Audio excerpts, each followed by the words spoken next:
Hyderabad central యూనివర్సిటీకి చెందిన కంచె గచ్చిబౌలి అటవీ భూముల్లో వేలం పేరిట రేవంత్ ప్రభుత్వం సాగిస్తున్న దమనకాండపై సినీ ప్రముఖుల్లో ఆగ్రహం వ్యక్తమవుతున్నది. గ్రీన్ లంగ్స్ ఆఫ్ హైదరాబాద్గా అభివర్ణించే ఈ ప్రాంతంలో చెట్ల నరికివేతను వెంటనే ఆపాలని, జీవ వైవిధ్యాన్ని కాపాడాలని సోషల్ మీడియా వేదికగా వారు ప్రభుత్వాన్ని అభ్యర్థిస్తున్నారు. ఇప్పటికే ఈ విషయంపై ప్రముఖ నటుడు ప్రకాష్ రాజ్, దర్శకుడు నాగశ్విన్ స్పందించగా, తాజాగా అగ్ర కథానాయికలు కొందరు తెలంగాణ ప్రభుత్వ చర్యలకు వ్యతిరేకంగా గళం విప్పారు. హెచ్సియు విద్యార్థుల పోరాటానికి మద్దతు ప్రకటిస్తూ అటవీ ధ్వంసాన్ని వెంటనే ఆపాలని కోరారు.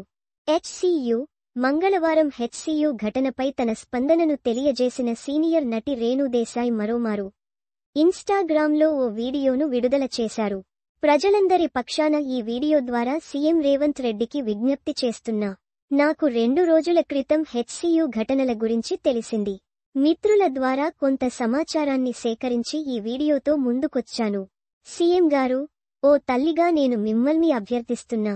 మన భవిష్యత్తు తరాల కోసం ఆక్సిజన్, చెట్లు అవసరమవుతాయి. ఐటీ పార్కులు, ఆకాశహర్మ్యాలతో కూడిన అభివృద్ధి అవసరమే. కానీ ఈ 400 ఎకరాల భూమిని మాత్రం వదిలివేయమని మిమ్మల్ని కోరుతున్నా. తెలంగాణలో నివసిస్తున్న పౌరురాలిగా మీకు నా అభ్యర్థన ఇది. అభివృద్ధి చేయాలంటే ఇతర ప్రాంతాల్లో 1000 ఎకరాల ప్రభుత్వ భూమి ఉంది. ఆక్సిజన్ కోసం మనకు చక్కటి పర్యావరణం అవసరం కాబట్టి ఆ 400 ఎకరాలను వదిలిపెట్టమని అడుగుతున్నా. హెచ్సియు భూముల వేలం విషయంలో మీరు, మీ అధికారులందరూ పునరాలోచన చేసి మంచి నిర్ణయాన్ని తీసుకుంటారని ఆశిస్తున్నా అని పేర్కొన్నారు.